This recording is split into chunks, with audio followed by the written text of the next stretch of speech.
Supreme কোর্টের অবসরপ্রাপ্ত বিচারপতি জনাব এইচ.এম. শামসুদ্দিন চৌধুরী মানিক একজন আলোচিত সমালোচিত বিচারপতি।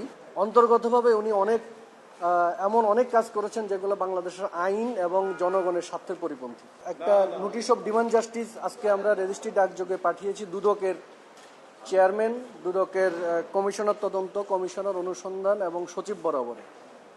আমরা এই নোটিশ অফ ডিমান্ড ফর জাস্টিসে আমরা 15 আগস্ট 2024 প্রথম আলো পত্রিকায় একটা নিউজ প্রতিবেদনকে উপলক্ষ করে আমরা দুদকের কাছে প্রয়োজনীয় ব্যবস্থা গ্রহণের জন্য আমরা অনুরোধ জানিয়েছি।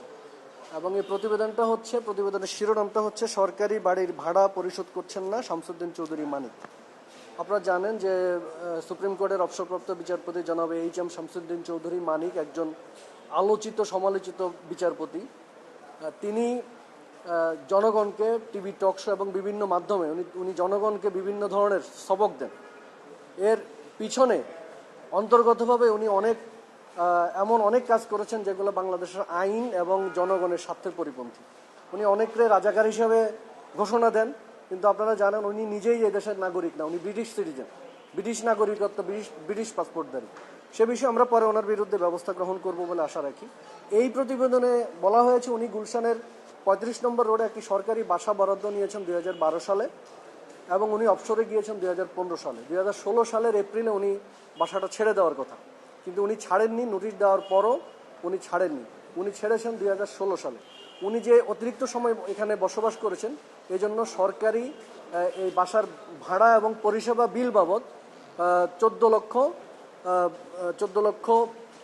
লক্ষের বেশি টাকা উনি সরকারি বাসা ভাড়া এবং পরিষেবার বিল পরিশোধ না করে উনি সরকারি কোষাগারের অর্থ আত্মসাৎ করেছেন। এছাড়াও আপনারা জানেন যে সরকারি বাসায় যারা থাকেন তারা বাসা যখন ছেড়ে দেন তখন উনি যে বিলগুলো পরিশোধ করেছেন এই মর্মে প্রয়োজনীয় কাগজপত্র উনি সরকারি যে আবাসন দপ্তর রয়েছে সংশ্লিষ্ট সেখানে জমা দিতে, উনি এগুলা বিচারপতি জনাব এইচ.এম. শামসুদ্দিন চৌধুরী মানিক এগুলো কিছুই জমা দেননি।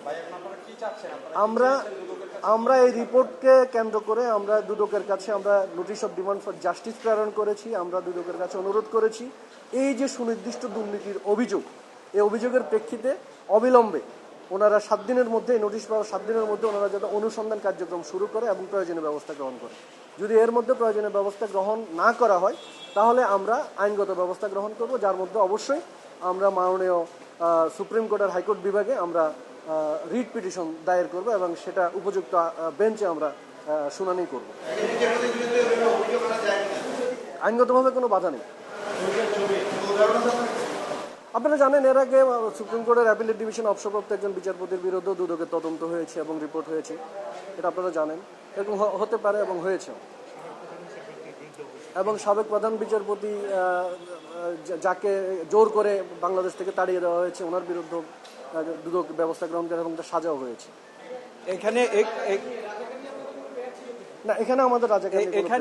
আমি একটু অ্যাড করি, আমাদের আরেকটা উদ্দেশ্য হচ্ছে, আপনারা জানেন বাংলাদেশে হাজার হাজার কোটি টাকা দুর্নীতি হয়েছে। এই হাজার হাজার দুর্নীতির টাকা যদি সরকার আবার কোষাগারে ফিরিয়ে না নিয়ে আসতে পারে, এই টাকাগুলার বোঝা আমাদেরকে বইতে হবে। এটা শুধু দুর্নীতির টাকাই না, যেই টাকা দেশ থেকে পাচার হয়ে গেছে এইভাবে প্রত্যেকের জায়গা থেকে এখন এগিয়ে আসার সময়। যদি এই টাকাগুলাকে ফিরিয়ে আনা না যায় তাহলে এই ঋণের বোঝা এবং আগামী দিনের যে অর্থনীতির আমরা সম্মুখীন হতে যাচ্ছি একটা বিপর্যয়, সেই জায়গা থেকে আমরা যদি দুর্নীতির টাকা এবং পাচার হওয়ার টাকা ফিরিয়ে আনার জন্য কোনো উদ্যোগ না নেই তাহলে কিন্তু আমাদের জন্য আরো খারাপ সময় অপেক্ষা করছে। সেই জায়গা থেকে আমরা মনে করি বাংলাদেশে যে সকল টাকা দুর্নীতি হয়ে বিভিন্ন জায়গায় পড়ে রয়েছে বা পাচার হয়ে গেছে সেই জায়গাগুলো যেন সরকার ফেরত পায়, এটাই হচ্ছে আমাদের একটা গুরুত্বপূর্ণ উদ্দেশ্য।